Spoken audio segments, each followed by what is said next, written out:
여러분, 유대인들은요, 하루에 3번 기도하는 기도의 시간을 가지고 있었습니다. 다니엘도요, 하루에 3번 예루살렘으로 향하여 난 창문을 열고 늘 하루 3번 기도했죠.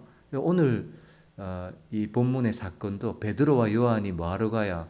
하루에 3번 정해진 기도의 시간을 기도하러 가는 거예요.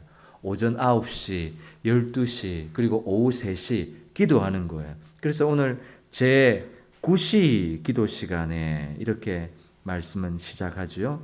40년 동안 걷지 못했던 안진뱅이가 걷기도 하고 뛰기도 하고 또 하나님을 찬미하는 영육 간의 나음과 회복을 얻는 이런 역사가 기도 시간에 일어났다는 사실을 보여주고 있습니다.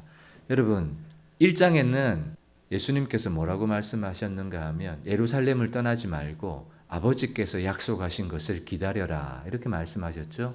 그리고 2장에 이제 함께 모여서 합심해서 마가 다락방에 모여서 뜨겁게 기도하니까 성령의 충만함을 받았어요. 언제요? 합심해서 뜨겁게 기도할 때 성령의 충만함을 받았다고요. 그러니까 기도할 때 성령의 충만함을 받고 각 나라의 난곳 방언으로 기도하기를 시작했다. 사도들로 인하여 많은 이적과 기사가 일어났다는 사실을 2장 말미에 딱 보여주고 난 다음에 이것이 어떻게 일어났는가 하면 베드로와 요한이 제9식 기도 시간에 기도하러 성전에 올라가다가 성령께서 마음에 감동을 주셔서 이런 기적과 능력이 나타나게 되었다라는 것을 보여주고 있습니다. 4장에 또 들어가 보면 이제 교회가 핍박을 받아요. 사단이 공격을 합니다. 사내들인 공회가 야 너희 복음 전하면 다 죽여버릴 거야? 전도하면 죽이겠다 이렇게 얘기합니다. 그런데 이 이야기를 들은 교회와 사도들은 중단하거나 숨거나 이러지를 않아요. 4장 29절 30절 주여 그들의 핍박과 방해를 좀 굽어봐 주시옵소서. 하나님 우리가 더 복음의 사명을 더 잘 감당할 수 있도록 더 담대한 마음을 주시고 손을 내밀 때마다 병이 치료되고 귀신이 떠나가게 해주세요. 예수의 이름으로 모든 이런 기적들이 이루어지게 해주옵소서. 이렇게 기도하는 거예요. 핍박 가운데. 이렇게 기도하니까 결과가 어떻게 나타납니까? 빌기를 다하며 4장 31절 모인 곳이 진동하더니 모인 물이 전부 다가 성령이 다 충만하여 그 모인 곳이 진동하더니 이렇게 돼 있어요. 진동으로 큰 떨림으로 성령의 충만함이 다시 교회 가운데 부어지는 이 일도 기도할 때 이 일이 일어났다고 보여주고 있는 것이죠. 여러분 10장에는 또 무슨 사건이냐면 이방인 백부장 고넬료 가정이 이방인 가정인데 구원을 얻는 사건이 나오거든요. 근데 고넬료가 어떤 사람이었는가를 소개합니다. 10장 2절 3절 그가 경건하여 온 집안과 더불어 하나님을 경외하며 백성을 많이 구제하고 하나님께 항상 기도하더니 백부장이 어떤 사람이라고요? 뭐 쭉쭉쭉쭉 설명하면서 기도하더니 항상 기도하더니 백부장은 기도하는 사람이었다는 거예요. 3절 하루는 제9시쯤 되어 여러분 제9시쯤이 뭐예요? 9시 기도 시간이라 그 말이에요.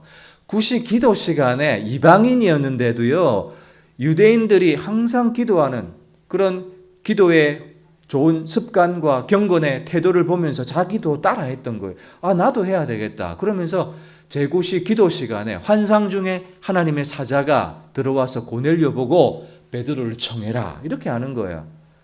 이럴 때 다른 쪽에서는 베드로는 또 뭐 하고 있어요? 베드로는 뭐 하고 있어야 아구가 맞아요? 네 맞아요. 10장 9절 베드로가 기도하려고 지붕에 올라가니 그 시각은 제6시더라. 베드로는 또 6시 기도 시간에 고넬료는 자기 기도 시간에 베드로는 자기 기도 시간에 기도하니까 성령이 고넬료에게도 베드로 청해라 그러고 베드로에게는 고넬료 집에 가라 그러고 이렇게 기도할 때 역사가 일어나더라는 것을 보여주고 있는 것이죠. 그리고 12장에 가면 베드로가 감옥에 갇히거든요. 그랬더니 온 교회가 뭐합니까? 또 모여서 기도하니까 베드로가 옥문에서 감옥에서 나오게 되는 일이 일어나게 되고 또 16장에 가면 바울과 실라가 빌립보 감옥에 갇혀요. 빌립보 감옥 안에서 어떻게 합니까?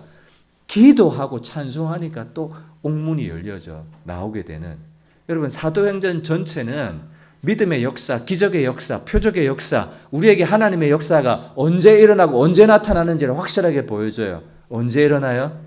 기도할 때, 기도 시간에. 여러분에게 도전합니다. 여러분 인생 가운데 하나님의 기적, 하나님의 손길 언제 경험할까요?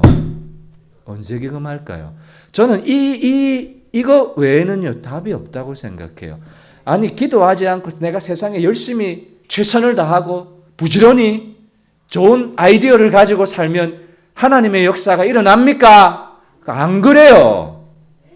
복음과 믿음의 세계에서는 그렇지 않다는 것을 사도행전이 우리에게 명확하게 보여주는 거예요. 그러므로 기도하지 않는 사람은 성도일 수 없습니다. 네, 아멘입니다. 언제 하나님의 기적과 성령이 임하고 삶의 변화가 일어나고 하나님의 공급을 받고 내 삶에 융통성을 가져오게 되는 것은 기도 시간에 일어나더라는 거예요. 여러분, 하나님의 역사는요, 막 저와 여러분들이 설레발을 치고 막 열심히 부지런히 막 발품 팔고 서두르고 닥달하고 설칠 때 일어나는 것이 아닙니다. 오히려 주의 이름을 부르고 찬송하고 기도하고 아버지를 찾고 성령을 구할 때 일이 일어나는 거예요. 막힌 것이 열리는 것이 언젠가, 문이 열리는 것이 언젠가, 돕는 손길이 임할 때가 언젠가. 사도행전은 기도할 때다. 그 메시지를요, 성령이 여러분 속에서 강력하게 말씀을 선포하시는 거예요. 예루살렘 교회의 부흥의 역사가 언제 시작되었나? 기도할 때 시작되었다. 이것이 40년 동안 걷지 못했던 안전병이가 일어나게 된 시작점이라는 것을 우리에게 보여줍니다. 저와 여러분들이요, 꼭 내 인생의 변화는 기도할 때 주어진다는 사실을 여러분 믿어야 뭐 할까요? 믿어야 기도의 자리에 나와서 주여 불러요. 안 믿어지잖아요. 기도를 통해서 내 인생이 열려진다는 것이 안 믿어지면 기도 안 해요. 기도만큼 미련한 일, 어리석은 일이 없어요. 그런데 기도가 정말 분명하다, 확실히 능력이 있다, 기도는 실패가 없다, 이것을 믿으면 기도는 하게 되는 거예요. 왜냐하면 믿음은 믿음의 결과를 가져오거든요. 출애굽기 17장에 보면 이스라엘 백성들과 아말렉 군대가 전쟁을 합니다. 여러분, 전쟁에서 가장 중요한 것이 있다면 군사력일 것이고 어떤 전략과 전술을 쓰느냐, 그게 전쟁의 승패를 좌우하지 않습니까? 그런데 이스라엘 나라의 전쟁의 승패는요, 그런 전략과 전술이나 힘에 있는 것이 아니었어요. 모세가 기도에 손을 쫙 드니까 하나님이 돕기 시작해요. 천사를 통해서 돕기 시작해요. 이스라엘 군대가 이기기 시작해요. 기도의 손이 올라가니까 하나님의 역사가 이루어지는 것이 눈에 보이는 거예요. 그런데 기도의 손이 내려가니까 하나님의 손이, 하나님의 능력이, 도움이, 천사의 손길이 그쳐버려요. 이스라엘 군대가 패하기 시작해요. 전쟁의 승패가 어디 달려 있다는 거예요? 기도의 손이 올라가면 이기고 기도의 손이 내려가면 패하더라. 이스라엘 인생의 운명이 기도의 손에 달려요. 그러니까 손 못 내려오게 뭐 하는 거예요? 아론과 훌이 바치고 있다가, 돌멩이 바치고 있다가 뭐 하는, 그 미련한 거예요? 아니에요. 기도의 능력을 믿으니까 기도의 손이 내려오지 못하게 하는 거죠.